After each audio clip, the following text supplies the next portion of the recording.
actually not counterintuitive, because if you are motivated, if you are actually saying, I am ready to do this, I am ready, I'm going to make time, I'm going to carve out a chunk of my day or a chunk of my week to do this project, do the thing that feels the most difficult, because that's when you have the highest motivation. Cue music. Places, everybody places. We're starting in 3, 2. Welcome to the Autoimmune Hour, where we look at the rise of autoimmune disorders. I've brought together top experts that range from doctors, specialists, nutritionists, researchers, and even those recovering from autoimmune to bring you the latest, most up-to-date information about autoimmunity and how to live your life uninterrupted. Thank you for joining us here on the Autoimmune Hour with Sharon Sayler. Always seek sound legal, medical, and or professional advice regarding any problems, conditions, and any of the recommendations you see, hear, or read here on the Autoimmune Hour, Understanding Autoimmune, and Life Interrupted Radio. Join the Autoimmune Hour's Courage Club. Sign up now at understandingautoimmune.com. Now, back to your host, Sharon Sayler. Welcome, everyone, to the Autoimmune Hour. I'm Sharon Sayler from SharonSayler.com and, of course, from UnderstandingAutoimmune.com, where you can find over 460 plus episodes of our show. And we're still rolling. I am so excited because we have a return guest. It's a few years since we've had her on, but I am so excited. My dear friend Sharon McRill is back, and she's all about organizing, decluttering, de-stressing, all sorts of great things. And I wanted to have her back because I just found that during the pandemic, so many things built up around me. I didn't know where to get rid of them. I didn't know what to do with them. And obviously, I didn't have a plan. Sharon is one of the best planners I've ever met in my life, from planning how to de-stress your home or declutter your home to just planning her life. She and I were talking, and I said, Sharon, come on, tell us how you do it. Welcome, Sharon. Thanks for being on the show. Thanks so much for having me back. I'm delighted to be with you. I'm delighted to be with your guest. Hello. Let me read her bio because I want you to know her more. Her name's Sharon McRill, and she likes to help busy and overwhelmed people get things done. She's the owner and president of the Betty Brigade, and that's an Ann Arbor, Michigan-based organization and relocation company. Sharon and her team of, we'll put in air quotes, Bettys, perform such projects as moving coordination, clear-outs, organizing, and handyman services. And you can find more about her at thebettybrigade.com. I don't know why I have a hard time saying that, Sharon. And she's also the author of an amazing book. It's been out a few years now, because I call it The Silver Tsunami. Now, I know there's a great subtitle to it that I can't remember off the top of my head, Sharon. So I just want to plug your book here real quick. What's the full title of it? Her full title is Downsizing the Silver Tsunami, Who to Call and Where Does the Stuff Go? And that's a great start to us. Now, we may not be downsizing, but one of the things that I want to talk to you about is planning. No one ever plans to get sick, and no one ever plans to have some sort of life-altering event. And a lot of times we just think of the idea of planning for some of the things we're going to talk about is, oh, I'll do that when I retire or a certain age, then I'll worry about it. But I'll tell you, when I got my diagnosis in 2014, my life flipped upside down instantaneously. I hadn't been feeling well, but the actual event took place in a matter of about 48 hours. So that really got me thinking and working with Sharon on planning. So Sharon, what are some of the things that you've learned in helping so many people get organized and /plan? I love that we're talking planning because so many people don't plan. They really don't. And you hear planning mostly talked about around saving money, but also planning and letting go of stuff as you age or as you are deciding to change locations is a big part of just making sure that things go smoothly. And during the pandemic, I'm glad you brought this up. There were so many people who said, you know what, I'm going to organize. I've got all this time now. I'm going to organize. What did people actually do? They ordered stuff on Amazon and they binge watched television. That is what they actually did. And they did a lot of day drinking. So that's what actually happened. Very few people did organizing. So what we saw is that as we came out of the pandemic, a lot of people were like, oh my gosh, I need to get rid of stuff. And so many donation services consignment dealers, antique dealers actually went out of business during the pandemic. Many of them did, or they changed their policies such that they stopped taking certain things. There was a donation service that we work with regularly that stopped taking anything with fabric because they were saying that the virus was being held in the fabric of couches and chairs and things like that, which I suppose it could happen, but that's not how the virus is spread. Like, I suppose if somebody drooled on a couch, that could happen.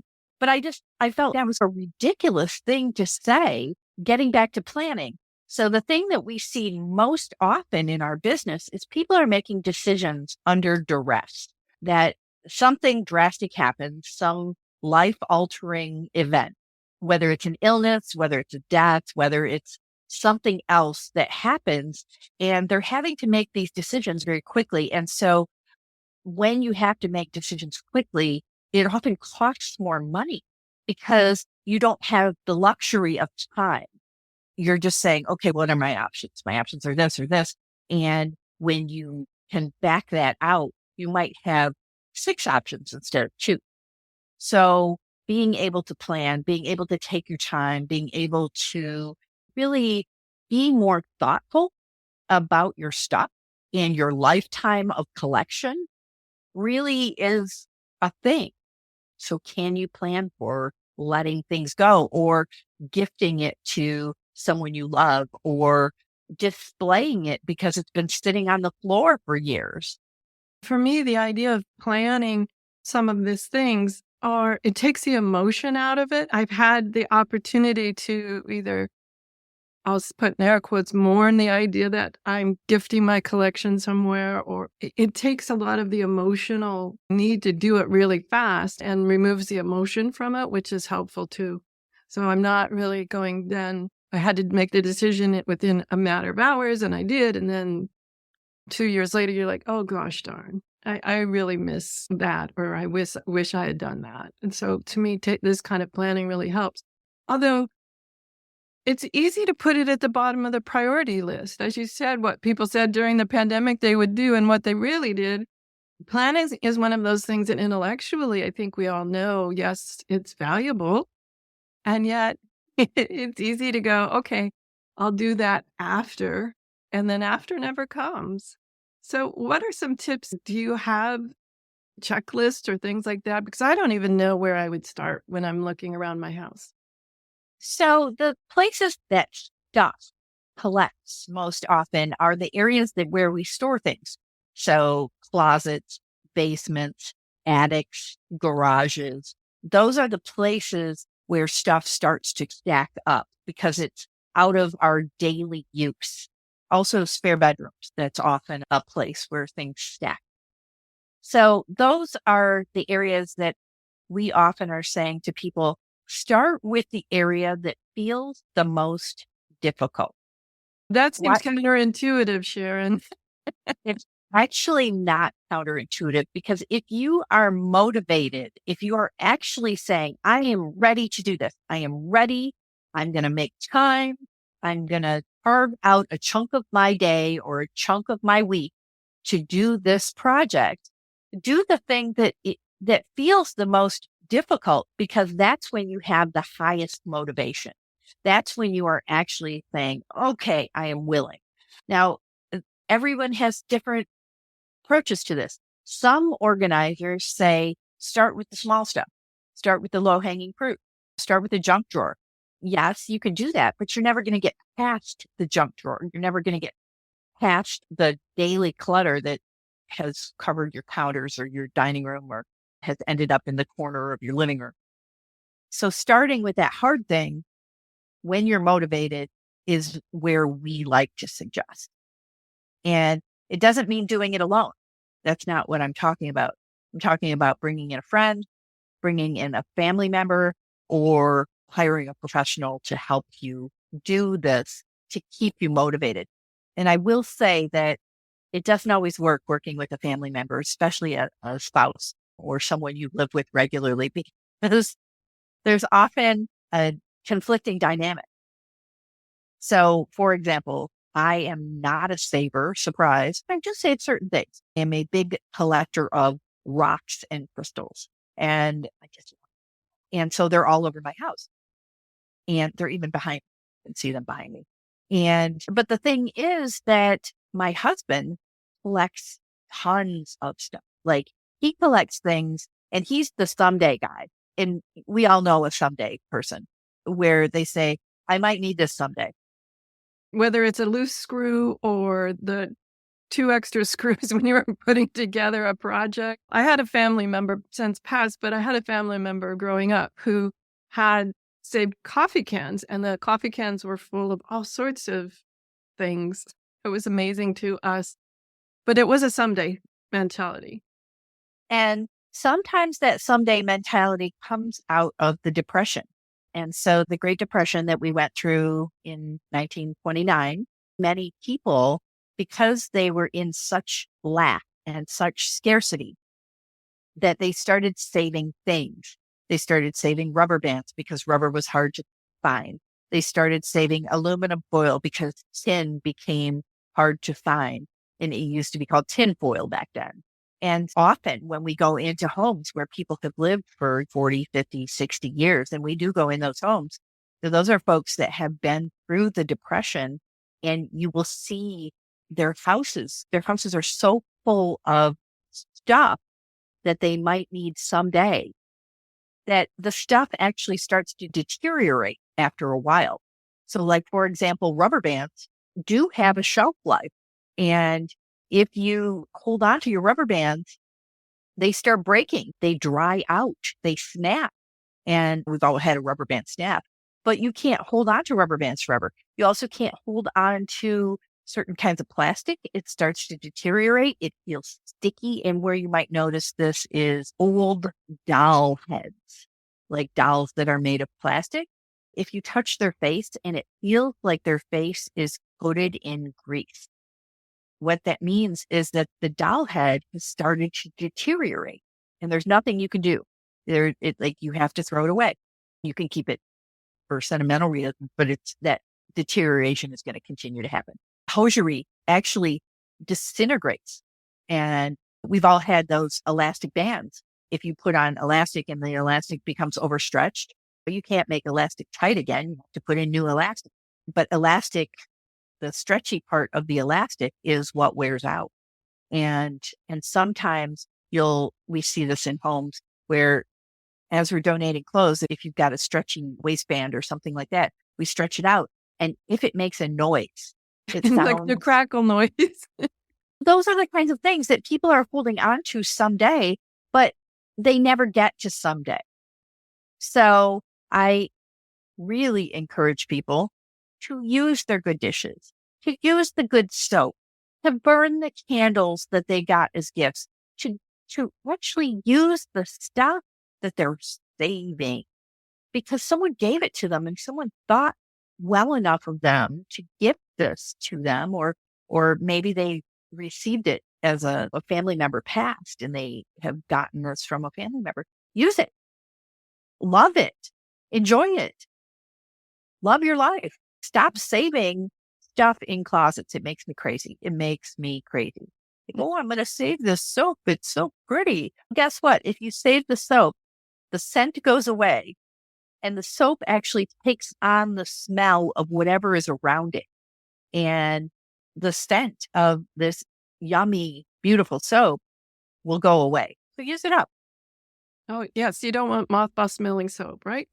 And as I'm hearing all of this, though, I remembered a quote. I'm going to paraphrase from your book, but I remembered it. We had a discussion about it, about use it now because so many of our younger people really don't want your stuff. Now, that's a paraphrase. Oh, for sure. Probably Yes. a rude Yes. paraphrase, but that's what I remember from one of the chapters of your book is like, nobody wants your stuff. And that is still true.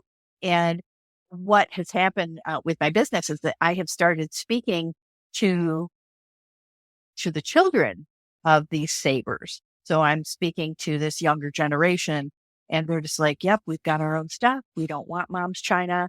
We don't need 5 sets of china in the house. We don't want all of these things. We don't want the big, heavy brown furniture. And in Michigan, that's where I am. Michigan was a furniture manufacturing state. And so almost every house that we go into here in Michigan has what we call big brown furniture. And our donation centers are full of big brown furniture. Nobody wants that stuff. It's big, it's heavy, it's hard to move. Young people do want the things that are special. They might want a piece of grandma's jewelry, like one piece, two pieces. They don't want the whole collection. They're not interested. They want one or two small things to remember that person by. But really what they want is experiences. What I'm seeing most young people want is they want to go spend time with the older people in their lives. They want to hear the stories. They want to have picnics. They want to go out on a boat for a day. They want to go and do things. They are more interested in experiences than they are in stuff. I have a tangential question, and not sure if you've experienced this or not, but I'm aware of a family, and the senior member of the family decided that they would start giving away their stuff, come over and pick a couple of things that are special to you, what means it is important to you. And there was an odd reaction from some of the family members. Oh, that's morbid, or, oh, no, I couldn't do it while you're still here. It was very strange. The senior member of the family, I remember, because as the observer, I'm not emotionally tied to this. I'm thinking, that's quite practical, actually. She doesn't want the stuff. And it was interesting to play out the dynamics of my friend and what I saw in the family of the emotional reactions to what seemed like a really good plan. I think it's an excellent plan. And sometimes you're right. People are like, I don't want to disassemble your house. That's morbid. You're planning to die. Senior person was quite senior. And guess what? Every person is going to die. Every person. We're all going to die. Not now. But the point is, where is your stuff going to go? And like, for example, my house is full of mid-century modern furniture. Mid-century modern is very collectible. But when I die, if I die in 30 years, knock wood, then I don't know if this kind of furniture will still be popular. It might no longer be popular. It might be like big brown furniture, or it might be wildly popular. Who knows? So I can make contingency plans for that. But I want to get back to what you said about your friend planning and saying, please take things. If the family or the friends feel like that's a little bit morbid, what that person can do is make a list. They can just create a list. I would like so-and-so to have my green dishes. I would like so-and-so to have my wedding dress. I would like so-and-so to have, so there can be a list, and that can just be attached to a will or a trust, or even simpler, put Post-it notes on stuff. On the bottom, you can put Post-it notes on the bottom of different pieces of pottery or on the backs of pictures. And that's okay too. We had one clear out that we did that was really interesting. This lady, she was a porter, and she went to garage sales and bought like what she deemed as valuable. But the things that she bought had chips in them and cracks in them. And so she would say, this is a really valuable, let's just say hull. Hull is a kind of pottery that's very collectible. She'd say, this is very valuable hull base. But it would have a big break in it. Condition is everything when you are a collector. And so when it has cracks and chips, it's not nearly as valuable. And she put these little notes inside everything. So there were notes inside teacups. There were notes inside pockets of clothing. And she wrote all these notes to her children. And they were just like, we are not clearing this house. This is just too much. We can't deal with it. Emotionally, it was too much for them. It just wasn't a very strategic or implementable plan. It was. And that's something else to think about when you don't plan, or when your plan is not strategic. I mean, that's a great way to put it. The people who are going to eventually be clearing your house, if it's your family or your friends, they don't necessarily know what you want done with that stuff. And so by writing out, I would like all of my books to go to this library. I would like my artwork to go to this children's center or whatever. By creating that plan, it really does make things simpler and easier. And it's not morbid at all. It's actually really smart. I had a senior friend that they've since passed, and when clearing out the house, they had not designated that goes to so-and-so. But one interesting thing that we did find is on the bottom of things, it would say your great-grandpa Sam made this with his own hands kind of thing. And that was interesting because some of the pieces the family members said, we didn't realize that was something more than just a lamp or just a pottery, a bowl. It was nice that there was some history added to the bottom she'd actually done it with masking tape. I think in hindsight, I'm thinking out loud here, there's probably pre-Post-it note time, but it was really a nice touch, I thought, to add that some meaning to some of the pieces that were very meaningful to her, why they were still in her collection. That's super smart. The other really smart thing to do while you're still alive is if you have actual printed photographs. Something that happens that we see all the time is that younger people don't know who the people are in the photos. They have no idea. And so by putting names and dates, like this is my Aunt Ruth or my cousin Sue and Ohio Farm 1952. Like putting just very simple, like it doesn't have to take a long time. By going through things and putting that information on the back, it then puts people in context, just like putting a piece of masking tape on the bottom and saying great grandfather so-and-so made this. It puts, why are you saving this thing that is broken down? It's because it has a family history. And there's always somebody in everyone's family that is that historian. Somebody who likes to collect, they like to collect the photographs. They like to collect the important historical documentation for the family. It's really interesting when you mentioned about the photos. I was thinking this happened in my family, that you've got mergers like marriages and things like that. And it became interesting where as people were going through the photos, they couldn't even remember which side of the family. Is this your Uncle Joe or my Uncle Jim? So I love your idea of labeling photos and pictures and things like that. And I see that Eartha Kitt has joined us here. Yes, this is Eartha Kitten. And yeah, she loves to be on camera. And almost every conversation that I have virtually, she pops her little furry face in here to say hello. Hello, Eartha. It's good to see you again. She's already on to the next. Sorry. Let's get a good break, Fritz, because we're just about on time for our commercial break. So we'll take a quick commercial break and we'll be right back with Sharon McRill on more about planning and decluttering and all sorts of things that we can do to make our life less stressful and easier. So we'll be right back.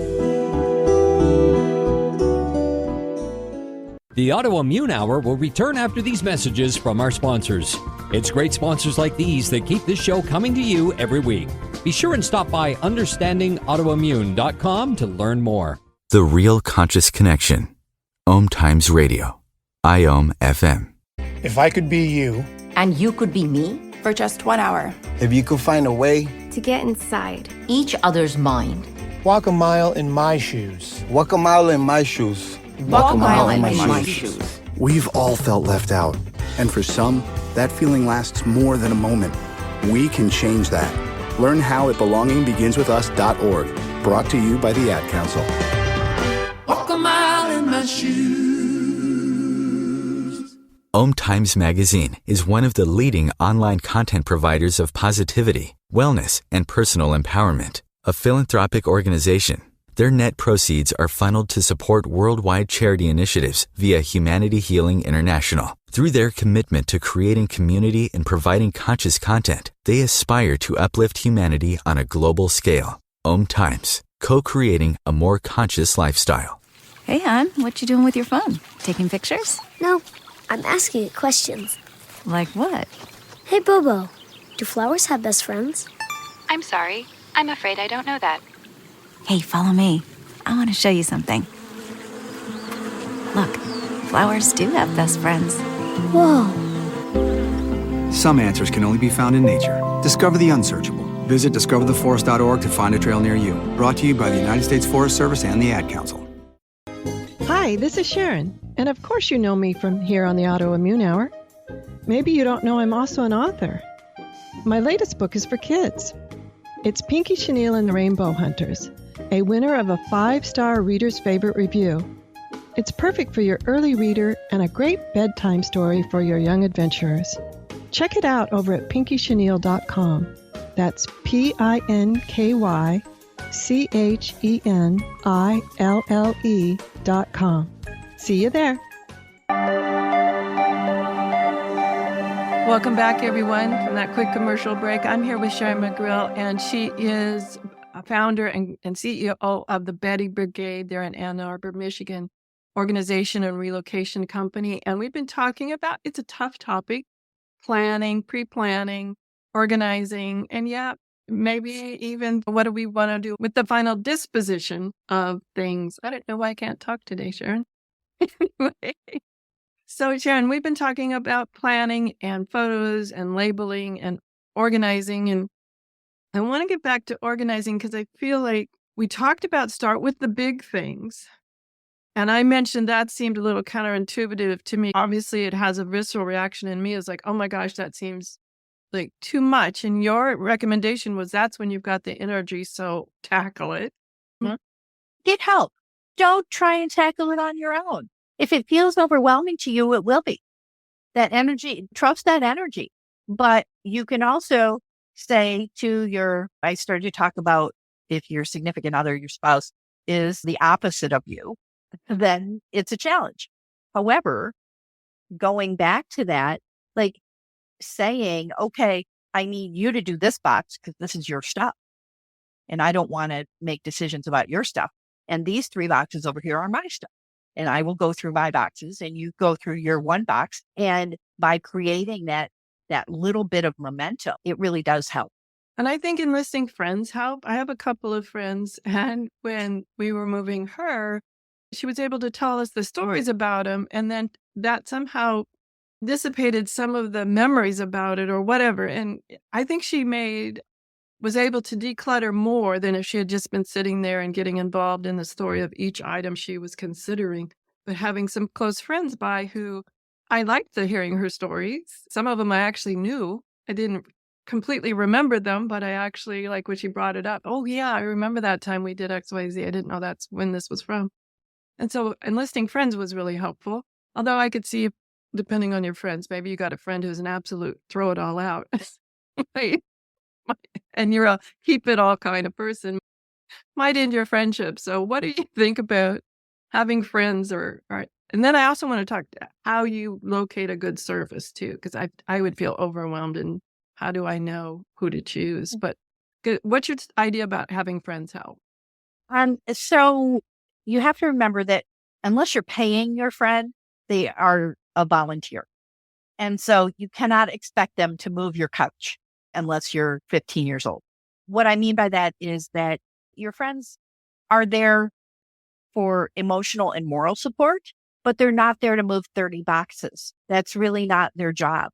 So you might ask them to help you with a little bit. Could you come over for an hour or two and help me go through this closet? A closet is a reasonable request to have your friend help you with, or a spare bedroom. Say you have guests coming and you need to clear a room because you need somewhere for them to sleep. One room is reasonable. An entire basement of 40 years of stuff is not a reasonable request unless you are paying your friend. And there are services out there, and we'll talk about that in just a minute. But if your friend is just volunteering, do not expect them to stay for more than a couple hours. And you still need to give them like a meal or a gift card or some sort of small thank you. Thank you for giving me your time. It's important to acknowledge that time is probably our most precious resource, and you can't get time back. So when people do decide to volunteer to come help you, you have to acknowledge that. That's a good point. That's a really good point. I'm sure if they'd asked me to stay for a week, that would have been an entirely different than just an evening of sorting her boxes. But it was fun to hear remember all the stories and hear them from somebody else's point of view. So I did not remember that incident at all like that. Yes, my brother and I often have very different recollections of what happened in our growing up time. If you have friends or family helping, really limit that amount of time, maximum 2 hours or half a day. Like really just limit it to, okay, we're gonna work from 9 until noon, and then we're gonna have some lunch, and then you're free to do whatever you want. And by doing that, you A, are respecting the other person's time, and B, recognizing that they are not there to be your savior.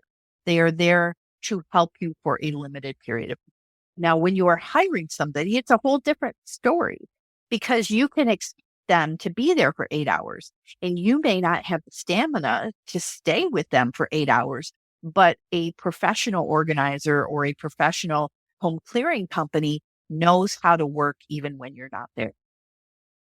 How do you know a good one, though? I don't even know where to start when you said home clearing company, that was a new term to me. I didn't know that was a thing. I know what you do, but I didn't know that would be like what I'd search on the internet for. So how do we know a good one versus maybe someone that I don't want in my home? Sure. I think it's important to narrow down what it is that you want. So if you just want your stuff gone and you aren't interested you don't care about making money off it, you don't care about maybe it wasn't your stuff. Maybe you have inherited a house full of somebody else's stuff and you are not at all interested in that. You're like, I've got my own stuff. I don't need their stuff. I just don't want it. If that's the case, then you can identify categories and say, I am looking for family photos and personal memorabilia. I am looking for military uniforms, or I am looking for jewelry. And you can make categories of things. So I'm going to get back to how do you choose that company in just a minute. Before you hire anybody, you need to identify what is most important to you. Let's just create an example of you have inherited house of somebody else's stuff and they were your good friend. And we've had this happen. They were your good friend, but there is nothing in that house that has any significant value, and it might have some emotional value or it might have some sentimental value, but it doesn't have any significant monetary value. Let's just create that scenario. So say you have this house. You don't want to spend your time clearing this out.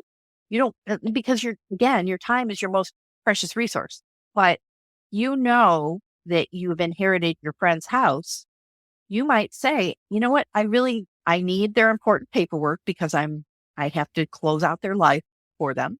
I need their bank accounts. I need any other important paperwork to help me. And I also am interested in the family photos. I'm interested in any keys that might be found in the house because you never know where keys lead. There might be a safety deposit box. There might be a safe. There might be a jewelry box. There might be a shed or an outbuilding that has a lock on it. So keys are always something that we collect when we're emptying a home because you don't know what has gotten locked up and maybe the key has gotten separated. So what are the things that are important?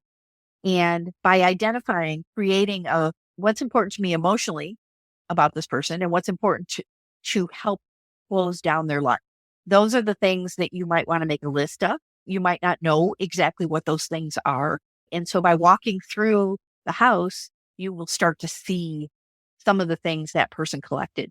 And everybody collects different things. Everybody. Some people are minimalists. Some people are maximalists. And so as you're clearing out a home, you are looking at, is there family members that might want some of this stuff? And so we always collect family photos and just put them in a box and let somebody else sort that out later because we don't know if it's important to anybody in the family or not. So when you've identified this is what's most important to me It might also be what's important to me is a timeline. I want this done quickly because I don't want this hanging over me. Or I'm leaving town and I only live in the city for a certain period of time. And so I need it completed, let's just say by the end of February. Who can meet that deadline? And what else needs to be done? Does the yard need to be cleaned up? So do you need a landscaper? Are there pests? Have mice moved in? Do you need an exterminator? What needs to be done? What needs to be maintained in the house? And you're hearing me go into the minutia of this, but emptying a house and clearing out the life of someone or clearing a house, because even if they're just selling it, is there's a lot of decisions to be made. And what's most important is you want to keep the water on. You want to keep the electrical on. If it's in a cold part of the country, you want to keep the heat on so the pipes don't freeze. And then start the process. Decide what's most important. I had no idea. I'm thinking, yes, part of the things around all of this would be to have someone such as yourself who already has this off the top of their head. Okay, don't turn off the utilities. Do so. You could easily do it. But I know you work out of Michigan and the surrounding communities. How? We actually work nationwide. Oh, you work nationwide? So that has changed since the last time we talked. Bravo. Congratulations. What are some things we look for to find someone such as yourself if you're not available in our little community? So there are companies that do this for a living. Most people think of an estate sale company, and that is a way you can go. However, I'm just going to let you know that there are things that estate sale companies get wrong. And there are great estate sale companies out there all the time. We use estate sale companies inside Betty Brigade regularly because it is the single fastest way to clear a home if you are trying to make some money on the stuff. If you look at the estate sale company as a way to empty the house, it's a different perspective than I'm trying to make money on the stuff that I've had in my house for 40 years. Okay. So one of them sounds as if I'm doing it in the past tense. So someone has left this either into a facility or into the great beyond. And the other sounds like a very strategic decision. Okay, I've stayed in this place for 50 years. I've let it get away from me. And I'm going to bring in an estate service to help me either move or get it under control or any of those sorts of things. And that sounds like it all involves a sale. But then again, you also mentioned a clearing company. Is that different? So some estate sale companies do clear outs. Auction services and estate sale companies will do clear outs. And what that means is they will have a sale first and then they would clear out the rest. So there are great and many reputable companies that do this. And there are some that are super disreputable. There is one in our community that I have heard about that prices things super high so that not much sells at the estate sale. And then they take the rest, whatever doesn't sell, and put it in a warehouse and then sell it on their own without giving the homeowner any of the proceeds. I think that was my concern when I'm asking this question is I've heard those horror stories too. And like, how do we vet someone to know that's not going to happen either to us or to our elderly family members? How can I vet those kinds of companies to know that I get someone who's really taking our interest into account? So one of the things that you can do is look at their reviews online, look at their Yelp, look at their Google reviews, look at the good and the bad. And I will just say that every company has somebody who is disgruntled. So you will always see one or two bad reviews. That's just part of running a business. You cannot please everyone. However, if you see that the good reviews are far outweighing the bad reviews, also look for recent reviews, things that have happened within the last year. You don't want them to have all good reviews from 2014. That doesn't make any sense. So you really want them to be recent reviews. The other thing that you can do anytime you are thinking of hiring somebody is when you're doing your consultation with them, you can say, I would like to speak to one of your current clients. I would like to speak to somebody who you are doing a job for right now. And that, because that person hasn't written a review either way. And so you can then speak to a current client and that person will tell you, oh, how's it going? And that's always also sometimes a little tricky, but we get requested all the time.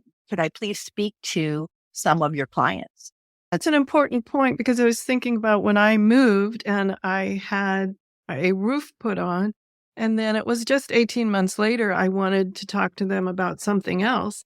And that company had actually sold and it was under different management, and I felt completely different vibe, even though the company name was still the same. So you make a good point about current types of information or even current reviews, because that was a surprise to me. Another thing you can ask is, here are the things that are the biggest concerns to me. I am most concerned about getting fair value. I am most concerned about clearing my house in a timely manner. I am most concerned about making sure your employees are background checked and insured and bonded. I am most concerned about whatever it is that you're concerned about. Make a list of things that concern you. And so when you are interviewing those companies, you can then check those things off and ask to speak to, like I said, current clients that can help answer the questions that you are interested in having answered. And it really does make a difference. For example, we have a very good reputation, and even when a client is unhappy, we try hard to at least make that client whole in a capacity that makes them comfortable and still fits within our values. If a customer says, I want 100% refund after we have completed their work, that doesn't match our values because we have done the work and we have put our time and our effort and our energy into that. And that's not okay. And that's really not ethical. If you have a small business that has done work for you and then you're asking them for 100% refund, like really check yourself. Right. I think the vetting needs to go both ways, maybe, especially it does in something so personal as clearing out a home or helping organize a home. Now, Sharon, when I get with you, I'm always fascinated by your work and you and just adore you. Yep, we're down to the last 4 minutes. That really flew by. What are some final things that you really think we should stress here in just our last couple of minutes? And then how do people find you and where can they find your book? Sure. So I think really don't expect, and I see this all the time, I'm just going to let my kids do it. Don't expect that your kids are just going to drop everything in their lives to come clear out your house. That is not what they want to do, especially if you have an emergency or there is a death in the family. They might be grieving. They are gathering bank accounts together. They are trying to figure out what the next steps are, including having to take time off from their regular lives, from their job, from their life, from their kids, from their spouse, from their whatever. And so really, the more you can plan, the better. We even have an estate planning company. This is an attorney who writes into his wills and trusts. He lets people set aside a chunk of money, and he usually suggests around $10,000. And he says, I'd like to have people reserve about $10,000 for the clear out of their home, because there might be painting, there might be cleaning, there might be repairs, and there's also the clearing of the stuff. Having that built in, and the family goes, oh, wow, that's actually really cool. We don't have to argue about that money, and it's somebody else is going to take care of it. That's a great idea. I didn't ask this attorney to do this. He just started doing it. And in the trust, he writes Penny Brigade or a company like them. And I love that he names our company. It's a nice way to take an argument off the table. It is. And if the family wants to do it themselves, then we work alongside them so that they have that momentum and it keeps going, it keeps happening. Don't expect your family to just do it. Have a trust or a plan or some sort of written documentation saying how you want things to go when this happens, whether you're just moving or whether you have a catastrophic event in your life. There needs to be a plan. And then what do you do if you don't have a plan? You call people who know what they're doing. call people who know how to make these plans happen. And yes, there are estate sale companies out there, but move managers and clear out companies know how to do this in the most efficient way. We don't take a percentage from any vendor that we work with.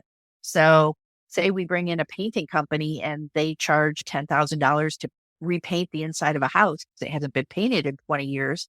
We're not going to get a cut of their job. We're just bringing in a great painting company. So know who you're working, know what their reputation is, and know what is their work ethic. That is an important piece of this. Because sometimes people are shady. They just are. And then how do people find us? The easiest way is through bettybrigade.com. That's our website. If you're interested in the book, which is right behind me, Downsizing the Silver Tsunami, Who to Call and Where Does the Stuff Go? It's available in print. It's available on Kindle, and it's also available on Audible if you like to listen to your books. All of those are available on Amazon. It's the beginning of the new year. Let's put some of these plans in place, whether it's for the ultimate clear out or just helping us get reorganized. Everyone, have a great week, whatever your adventures. See you next week with another brand new episode. Enjoy. The information provided on the Autoimmune Hour, Understanding Autoimmune, and Life Interrupted Radio, including the websites understandingautoimmune.com and lifeinterruptedradio.com, plus social media, is for educational purposes only. What you read, hear, and see on the Autoimmune Hour, Understanding Autoimmune, and Life Interrupted Radio, and its websites, and other media outlets is based on experience only. The information should never be used for any legal, diagnostic, or treatment purposes. For the next few minutes, we'll be providing a guided meditation. Meditation is a positive way to help reset your day and does require specific, targeted attention and focus. Please do not drive or operate machinery during this time. As we say here, drive when you drive and meditate when you meditate.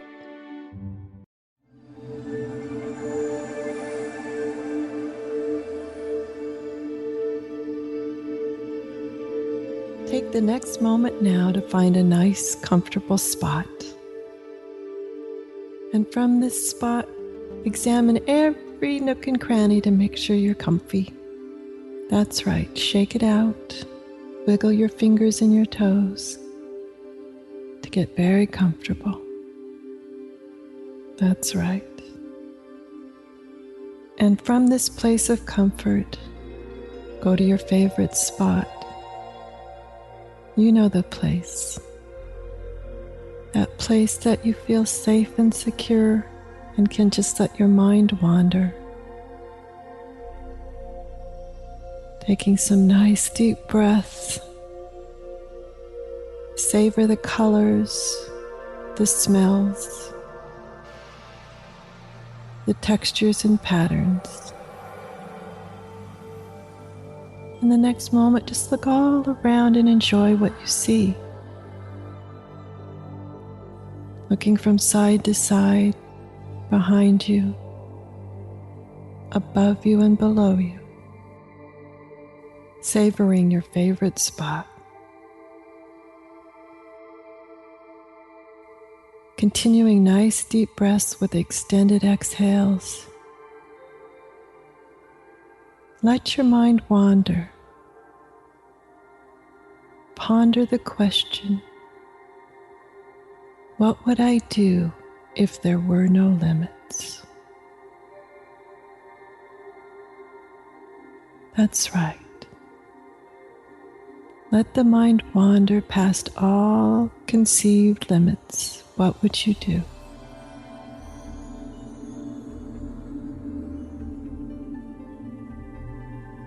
Thanking each idea, notion, concept that pops into your head. Just let the creativity flow. What would I do without limits?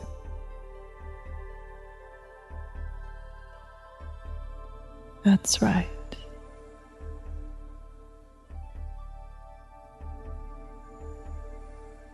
If any little stopping things, any little limits, any little notions pop into your head that aren't answering this question of what would I do without limits, give it a little blessing and send it on its way. That's right. This is a time to explore, enjoy, discover, and let your imagination run wild.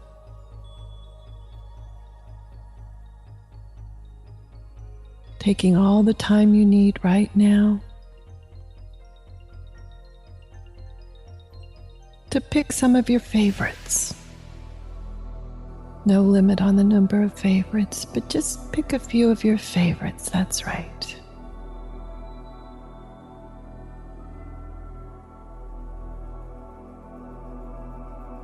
Making little mental notes of what they are.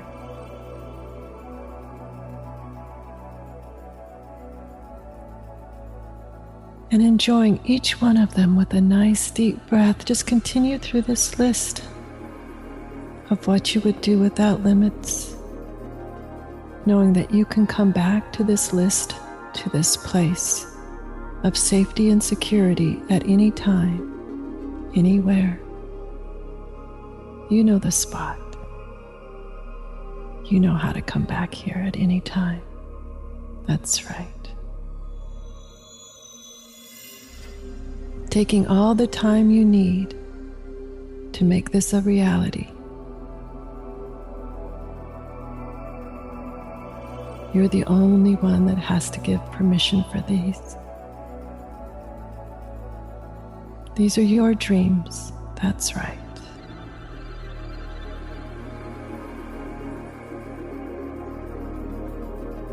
In the next few moments, gathering up everything you need